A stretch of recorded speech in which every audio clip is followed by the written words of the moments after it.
صباح الخير واهلا بيكم في فيديو جديد معكم مارو. احنا النهارده هنصور فيديو في شوارع امريكا والحياه هنا عامله ازاي، وهاخدكم كده في جوله معايا اليوم بما اني انا اجازه النهارده، فهيبقى جوله كويسه كده ونعمل شويه حاجات وشوبينج، نخش وول مارت ونجيب، راح اجيب جراب للتليفون بتاعي واروح احلق واشوف الاسعار كام وحاجات في وول مارت وحاجات زي كده. فده اول فيديو بالموبايل الجديد 15 برو ماكس، فانا بحاول اجربه برضه في التصوير وحاجات زي كده. فالمهم انا دلوقتي في منطقه اسمها اناهايم، بروح اجيب كاش، ليه اسحب كاش عشان هنا الحلاقه بالكاش. تقولي ليه كاش؟ هما هنا مش عايزين يدفعوا ضرايب على الترانزاكشن. هتقولي يعني ايه؟ يعني هنا عندنا في امريكا الناس اللي عندها المكنه بتاعه الكريدت كارد والديبت كارد لما تيجي بتدفع بيها، الشركه نفسها بتدفع كام سنت على الترانزاكشن دي. فهنا في اماكن بتطلب كاش بس عشان مش عايزين يدفعوا ايه الكام فلوس اللي بيدفعوها على الترانزاكشن دي. فهي دي التريكايه اللي انا بتكلم فيها. فزي ما قلت لك في ناس ما بتقدرش تدفع البينيز ديت، فهم بيفضلوا ان هم يعملوها كاش. لكن انا رايح اسحب كاش دلوقتي من البنك. احنا قدام مكنه الاي تي ام، هنسحب الفلوس حالا وحقها $30، وجالنا الكاش $30 عشان هنحلق بيهم النهارده، وهوريكم حاجات كتيره جدا جدا في امريكا. هي عربيتي، احنا راكبين في الباركينج دوت عباره عن البلازا ديت تمام، فيها كل انواع المحلات اللي انت ممكن تستخدمها لو انت عايش في المدينه اللي اسمها اناهايم دي. زي ما انت شايفين محل بتاع بيتزا او باندا اكسبريس وحاجات زي كده تمام. وعلى الناحيه الثانيه هنا في الدي بتاع محل بتاع اكل وشرب وحاجات زي كده ماشي، وحاجات للاكل الحيوانات تمام. وفي هنا الدولار تري اللي هو ل اي حاجه بدولار يعني تمام. ممكن نخش المكان ده نشوف فيه كيس للايفون ولا لا ماشي، واذا ما لقيناش هنضطر نتحرك الى وول مارت هو الناحيه الثانيه تمام. فيلا بينا برضو ناخد جوله في دولار تري ونشوف برضو الاسعار لو في اي حاجات مهمه او كده. يلا بينا. معلومه بسيطه، فروع قلت برضو فروع دولار تري بدات تقفل في امريكا كلها. يعني انت لو دورت كده على جوجل لو دورت في جوجل هتلاقي ان فروع دولار تري بدات تقفل، مش عارفين ليه. بس سبحان الله انا دلوقتي لقيت في فرع واحد دولار تري موجود اهوت، فقلت يلا نخش ونشوف هل في جراب للايفون 15 برو ماكس وبسعر كويس ولا لا، وبرده ناخد جوله جوه ونشوف برده الاسعار هل هي كلها بدولار ولا لا. فيلا بينا مع بعضينا. ما تنساش تعمل لايك سبسكرايب، تشترك في القناه، وتكتب في الكومنت عايزين الفيديو الجاي يبقى عن ايه. يلا بينا ما نتكلمش كتير، يلا. بس اقول معلومه ان درجه الحراره النهارده عاليه جدا، درجه الحراره حوالي 103. انت مقتنع؟ درجه الحراره عاليه جدا جدا جدا جدا. بس ما انتم شايفين منطقه اناهايم المدينه اللي انا عايش فيها، شايفين ايه الاشجار والمدينه عامله ازاي. فاحنا دلوقتي قدام دولار تري، هنخش نشوف الجراب. يلا بينا. بجد بجد يوم الاجازه ده بحس ان هو يوم الحريه كده، فاهم؟ انت قاعد بتعمل اللي انت عايزه، الدنيا فاضيه، بتعمل شغلك الصبح. هلا دلوقتي الساعه 10 الصبح، يعني مش متاخر ولا اي حاجه. واحنا في محل القسم بتاع البيتس وكده، بس احنا مش بندور على كده. احنا بس ولا $5 مع انهم كاتبين دولار تري بس هو $5.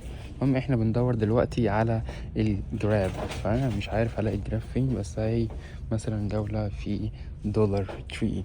بص بتاع ازازة المية $3. بلاستيك، انا قلت كده مستحيل تكون حديد تمام. يلا بينا. احنا ماشيين برضه افرجكوا على كل حاجة، بس نشوف قسم الموبايلات والجرابات، شايف اصلا هيبقى فيه ولا لا، بس نتفرج. هنا حاجات لمض وحاجات زي كده وبراويز زي ما انتوا شايفين تمام. خلينا نشوف هل هيبقى فيه قسم للجرابات والحاجات اللي زي كده ولا لا تمام. هنا قسم الاكل مفيش اي حاجه. هنا قسم الميه والاكل والشرب برضو، وهنا حاجات منظفات. يبقى لا، يبقى الناحيه التانية. تعالوا نشوف الناحيه التانية. انا اتمنى ما يكونش فيه عشان نروح مع بعضينا دولار تري تمام. سوري، نروح مع بعضينا وول مارت، يبقى اخدنا لفتين في المكان. طبعا كل الحاجات دي مكتوب عليها $. اهي، بس لو في حاجه سعرها مش $. هقول لكم يعني، انا بحب الفضايح. هو شكلي ما فيش اي حاجه، شكلي ما فيش هنا حاجات بتاعت اعياد ميلاد. يبقى ما فيش هنا اي جرابات، مش مشكله. يلا نطلع من المكان ده. للاسف ما كانش فيه اي جرابات، فانا دلوقتي هنتجه الى وول مارت حرفيا هنعدي الشارع، مش هنروح حاجه بعيده يعني، فما تقلقوش. يلا بينا. بعد 5 سنين انا عايش هنا يا جماعه. انا عندي مشكله في العربي، عشان انا بتكلم انجليش، لا. مش دي المشكله. المشكله ان انا بقى عندي مشكله في العربي عشان انا بتعامل مع عرب وهم بوظين اللغه العربيه. والله بتكلم بجد يعني. انا القعده مع السوريين والمغاربه وكده والله بوظين العربي بتاعي. يعني انا بقيت لو بقول لابويا اشوفك شو اخبارك فهمتوني والله العظيم بجد. فلو غلطت في العربي انا بتكلم مش عشان انا عايز اقولها بالانجلش، نو، عشان عايز بحاول اقولها باللغه المصريه بتاعتنا يعني. anyway احنا دلوقتي رايحين وول مارت عشان انا بقالي هنا 5 سنين، فهي المنطقة جميلة. فأنا حرفيا حافظ كل المناطق يعني. أنا ما بروحش بجي بي إس، أنا طبعا بصور بالتليفون يعني، فأنا ما بروحش بجي بي إس، اتعودت خلاص يعني. فأنا دلوقتي رحت من البيت لدولار تري، دلوقتي هروح وول مارت، وبعد كده هاخدكم على المكان اللي انا بحلق فيه، واوريكم اسم البراند وكل حاجه وبيحلقوا بكام، واوريكم اسعار الحلاقه، تمام. وبعد كده نتجول كام جوله كده في الشوارع واحنا سايقين، واوريكم الشوارع عامله ازاي وكده. زي ما انتم شايفين احنا واقفين على ناصية الشارع. طبعا الناس اللي بتبقى عايزه تسوق في امريكا هي اللي لونها احمر، تمام، ودوريه، تمام. فهي دي معناها ان احنا نقدر نخش على طول ماشي، ونخش شمال في نفس الوقت. بس مكتوب هنا ايه لما اخضر، لما الدوريه الخضراء دي بتنور اخضر، يعني الدوريه الحمراء دي لما بتنور اخضر بنقف نستنى. لو انت هتخش شمال بتقف تستنى شوف اللي جاي. يعني بصوا انا مش هقف، انا همشي على طول. بس هو اللي هيخش يمين عندي هيقف يستناني لما اعدي الاول، تمام. هي القوانين في امريكا. ف حبيت بس اوضح هاي المعلومه عشان الاشارات هنا والقوانين مش زي عندنا. يعني انا مش هقف عشان مفيش ستوب ساين خالص، فانا هخش شمال عادي جدا. مش شايفين وول مارت اهو على يميننا، تمام. انا بس كل اللي انا هعمله ان انا هدور على ركنه، تمام. وانا اعتقد ان انا هركن هنا عشان دي اقرب حته، بس في حد حيوان هنا سايب العربيه، تمام. خلينا نسيب المكان ده، تمام، وهنشوف مكان تاني. ركنه بس مفيش، لا خلاص تعالى نشوف الناحيه التانيه احسن. ربنا يستر. هنا والله العظيم 3 بجد مش بيزار يعني، تمام. الناس اللي تقول لك الناس هنا نظيفه ومش عارف ايه، والله ابدا يا جماعه مش زي ما انتم متخيلين. يعني بيسيبوا عادي العربيات في المكان وفاهمه فاهمين يعني، عادي يعني، مش زي ما انتم متخيلين.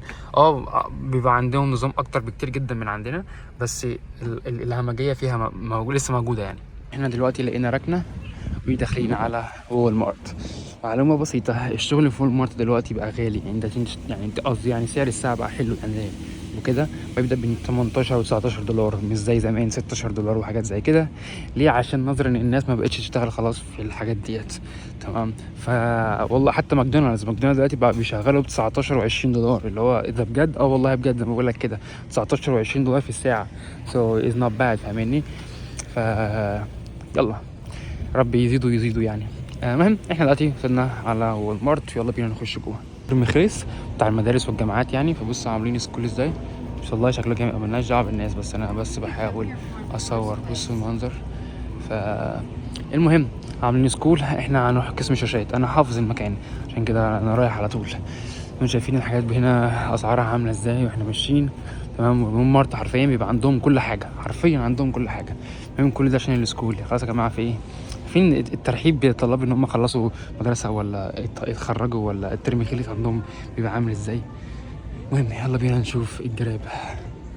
الجراب اللي انا عاجبني هو ده ب 24 دولار، مش عارف ده اقرب حاجه عشان انا جايب اللي هو النيفي بلو، فهو برضو شكله نيفي بلو.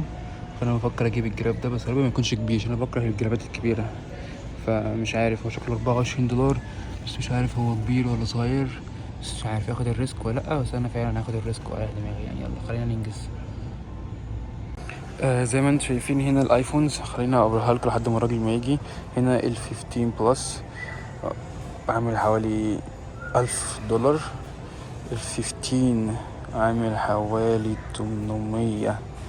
ده 15 برو، ده 15 العادي عامل حوالي 800 وشوية. هنا الايفون 13 عامل 670 دولار. هنا مش مكتوب اي حاجة. وهنا شوية موبايلات تانية انا مش عارف ده ايه، ده مش ايفون شكلهم ولا ايه ايفون، انا مش عارف. ده جالاكسي جالاكسي A3، تمام، عامل حوالي 400. جالاكسي A54 عامل حوالي 340. جالاكسي S24 عامل 1000 دولار. جالاكسي S24 عامل حوالي 1800 دولار، تمام. وده ده من العصر الحجري القديم. فدي التليفونات زي ما انتم شايفين باسعارهم. بس احنا برضو مستنيين الراجل عشان نطلب الكيس اللي انا عايزها. بصوا لقيت هنا قسم برضو جرابات تاني، تمام، بس اسعار 26. وخد بالكوا ده لو برايس يعني، مش عارف الاسعار دي خزعبليه الصراحه، مش هكدب يعني. بس 24 دولار $24 $24 $12 24 كلهم حوالي $24 نفس السعر يعني مش حاجة فرق كبير في الأسعار. جبت الكيس الكلير في الآخر. التاني طلع اسمه دوت يعني تقيل كده مش عارف ليه، ما حسيتهوش الصراحة، المنتج بتاعه وحش، قلت أجيب الكلير اتليست يبين صورة الموبايل.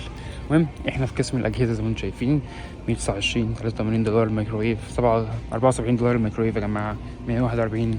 بس أسعار يعني حرفيا تجيبها في نص يوم.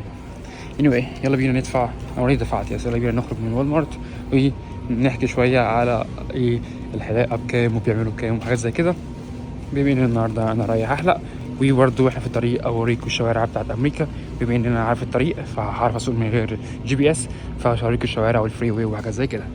طيب انا زي ما انتم شايفين قفلت سقف العربيه عشان ايه، دلوقتي الساعه 11 والجو بدا يحرر جامد جامد جامد جامد. المهم احنا دلوقتي انا هروح الجيم الصراحه، بس انا مش هصور البارت ده، بس ممكن نحكي شويه عن الجيم واسعاره او حاجه زي كده. طيب احنا عندنا جيم بكام؟ احنا عندنا الجيم بحوالي $50 في الشهر، وايه $50 ديت بيدفعها فوريفر، يعني مش هيغلى الجيم عليك، مش هيجي يقول لك مثلا لا والله السنه الجديده التجديد بكذا، مفيش الكلام ده. انت دفعت، عملت اشتراك سنوي تمام، بيفضل طول عمره ب $50. ودي ميزه في امريكا، ان في ناس بتبقى قاعده منك في الجيم تدفع $20-30 وتقول ازاي، عشان هم ما اتغيرش عليهم من ساعه لما اشتركوا تمام، الممبرشيب ثابته. فلو الجيم غلى لو الجيم غلى الممبرشيب تبعه تمام بتاعته يعني، ف الممبرشيب دي هتغلى على الناس بس الجديده اللي هتقدم، مش كل الناس. فدي معلومه انا حابب اقولها. المعلومه الثانيه وهي ان الحلاقين هنا في امريكا بيعملوا فلوس ولا الكلام ده، انا سبق وعملت فيديو قبل كده عنه، والحقيقه هي بيعملوا فلوس كتير جدا، خصوصا ان هم بيعملوا كمان كاش. مش معظم الحلاقين، كل الحلاقين حرفيا بيعملوا الموضوع ده كاش كاش كاش، يعني هم بياخدوا كاش.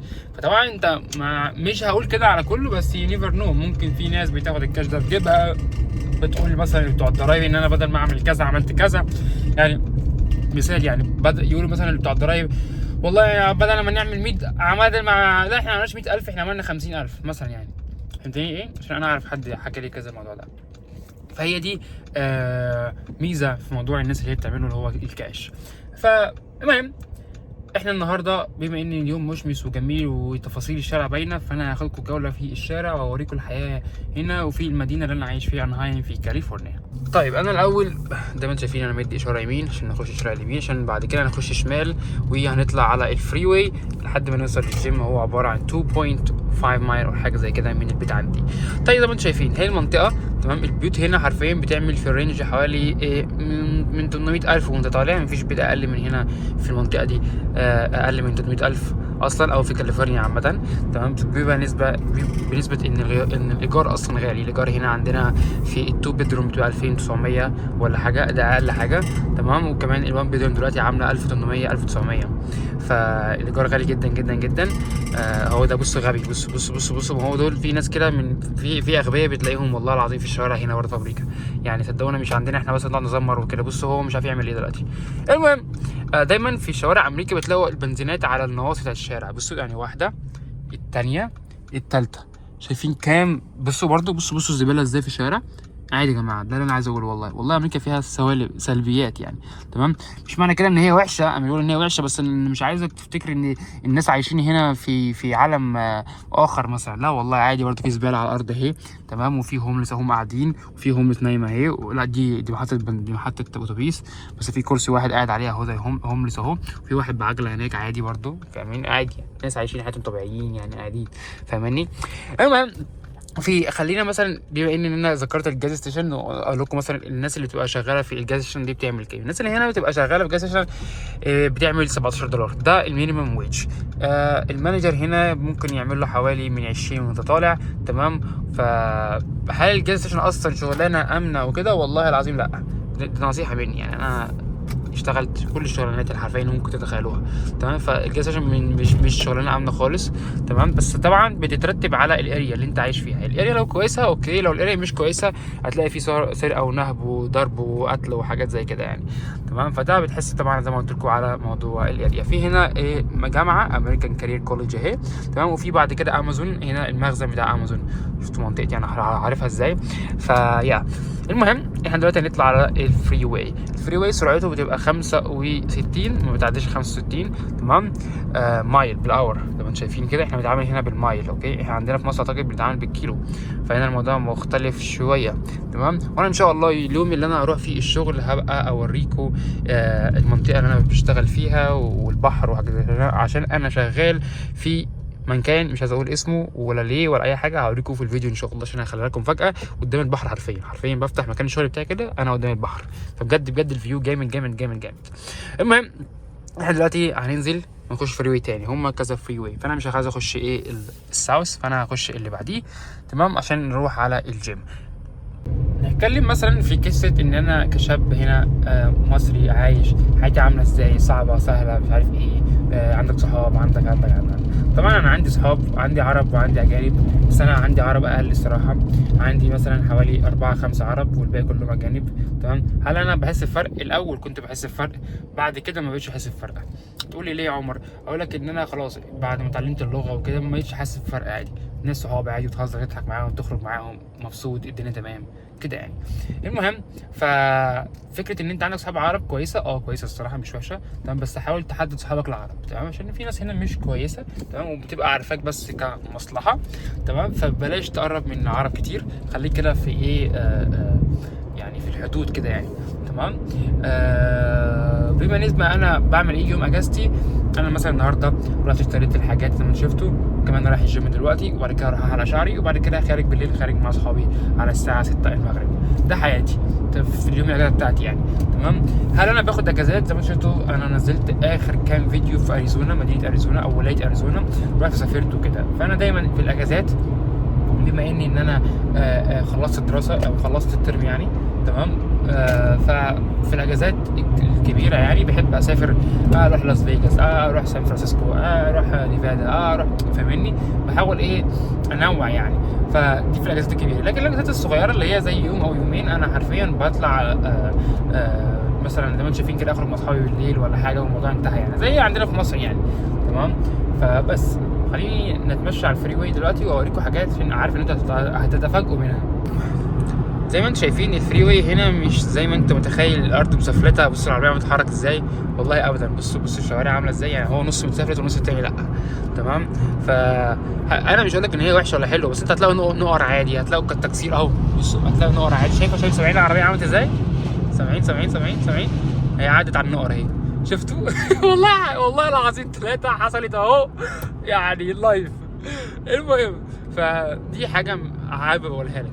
ليه بقولها لك؟ عشان انا انصدمت يعني. انا كنت بتفرج على الافلام وكده وفاكر امريكا حاجه، بس المشكله ان احنا بنتفرج على الافلام زي الافلام المصريه بالظبط، بتبين لك مصر جميله والشوارع نظيفه ومصر فيها خير والشعب بيحب بعضه والكلام ده والجدعنه والحاجات دي كلها. بس هي مش كلها كده، صح؟